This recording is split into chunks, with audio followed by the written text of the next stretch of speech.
Nina, welcome. Thank you very much for joining. I'll just My name is Nina Tervala. I'm a special teacher in two high schools in Vantaa at the moment called Vaskivuoren Lukio and Martinlaakson Lukio. Altogether, I have almost 1,800 students, which means that I can't get very close relations with anybody, but hopefully we will get more special teachers and the situation will change. Before becoming a special teacher, I was a French language teacher in comprehensive school and high school. Then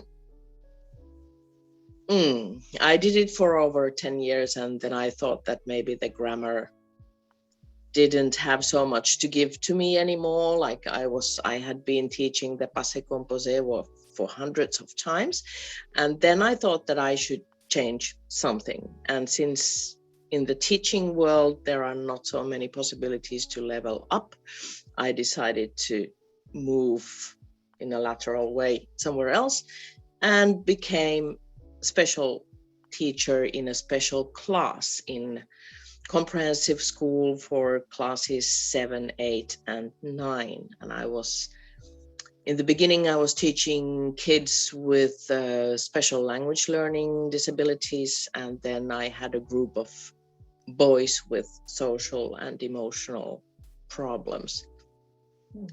Then I became special education teacher, as not with my own class, but being as a clinic teacher, meaning that kids from mainstream classes would come to see me for special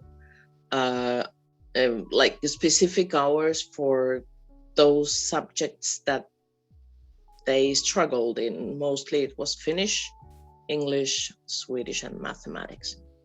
That was in comprehensive school, and now I'm in high school and I deal mostly with dyslexia diagnosis and special arrangements for the students in their studies. Okay. I live in Espoo. I have 3 kids of my own. 2 of them have learning disabilities and they study and they have graduated from high school. So I'm an optimist. Thank you for sharing your story with us in your introduction. You might have already answered, but let's see. 1, 2 events that brought you, again, you might have already answered. 1, 2 events that brought you to special education teachers. What I have heard this time was your moment with passé composé and vertical or horizontal development as a teacher. And then the term that I really liked, the clinical teacher. Any other 1, 2 events, personal or professional, that brought you here to special education teacher in high school? To go into the special education was that I found I have always found things that do not go as expected much more interesting than those things that go as expected. Well, yes, of course, they were like really, really nice students, but I also found that their life would be fine anyway. So my contribution to their language skills maybe was nice, but not essential in any way. And they were kids who would learn anyway. So they didn't have so much problems. So I was more interested, maybe it was a selfish thing also, but I wanted my work to have a meaning. I might be very meaningful for someone. It might be the moments that you meet with them and they get something, for instance, that they are worth of something and it's worth of their life is worth something, and studying is something, learning is something that they can do. And if I'm someone who made them maybe a little bit understand their own worth, then I think that my work might be a little bit more interesting than just teaching French. I do love French language still, but yeah, so understanding that that things that go somehow wrong, and then you find a solution is very interesting for me. Unperfect is much more interesting than perfect. Ines, how do we change our perspective from seeing special education for service for few to service for as many, mainstream?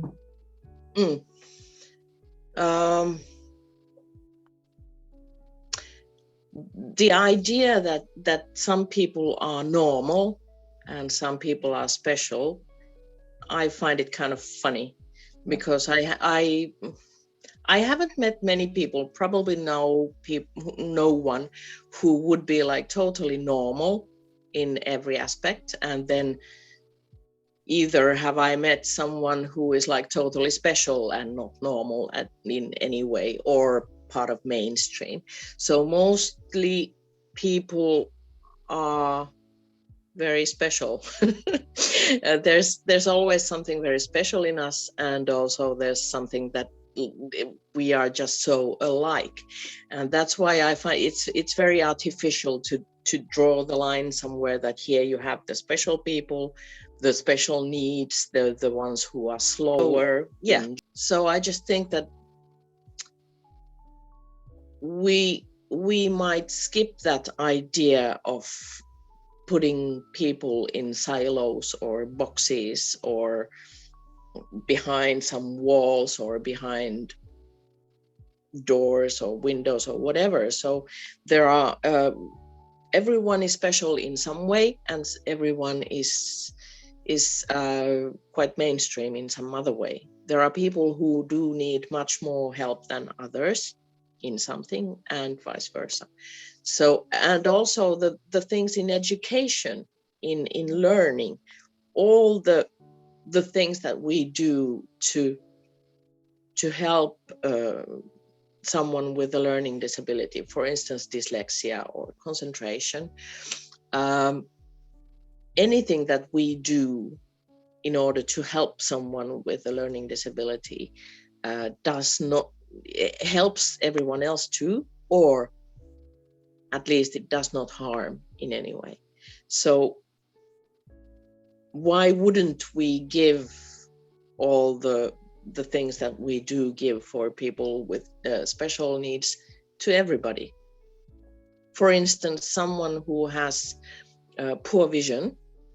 I did visit a place in Helsinki that is planned for, which is the association for blind and people with poor vision.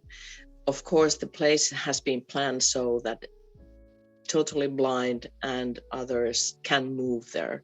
They have thought about the acoustic, they have thought about the lights, they have thought about how to move so that you won't stumble on something. I think it's one of the most beautiful buildings I have ever been in. The lighting is very pleasant, it's clear, the sounds are not too strong. Why wouldn't we plan things for everybody? The third question, what do we use in special education? 1, 2, 3 things. Things, very simple things. If you think about, for instance, that what makes a student feel ready to learn, or what makes you ready to learn, is that you need to feel safe in order to be able to open up to new things and accept that you already don't know something. To be safe in a class means that the teacher should be somehow predictable, but not boring. So predictability would be that there are certain guidelines how the class always goes, and that it helps if the teacher tells that has made it clear that what are the goals of this class, maybe the goals of this course, the goals of this subject as a whole, and then some reminders that we have done this, we are now doing that, and then we will be doing that. And not just say, but also show. Because things that we just hear, we very easily forget. So if you say and show in written what you just said, helps a lot. That helps everyone. If the student has to be afraid of the teacher's reaction to a question, they won't ask anything. So the safety is very, so predictability, safety, showing what you say, and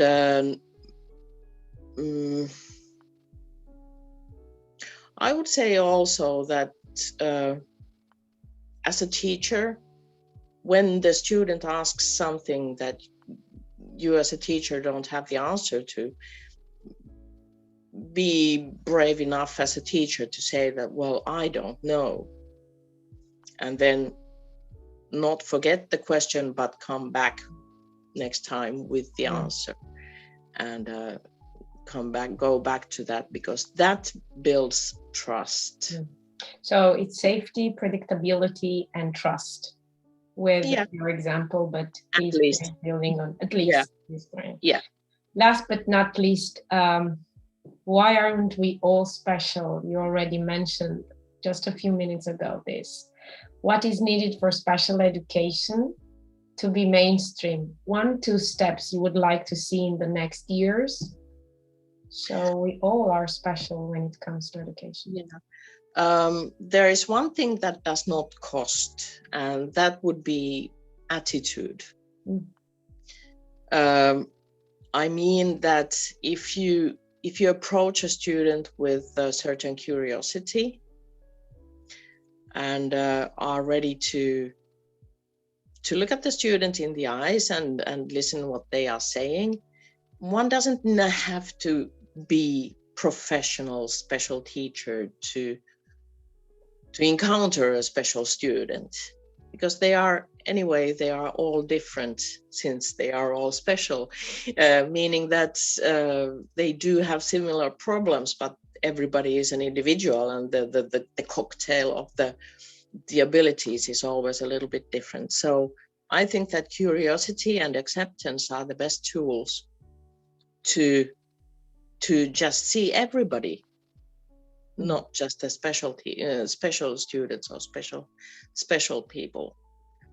But then there's something that would cost a lot of money. But I do think, having said this, I do think that all teachers and future teachers should also be at least somehow educated with some special teaching skills. Thank you very much, Nina, for this interview. Thank you.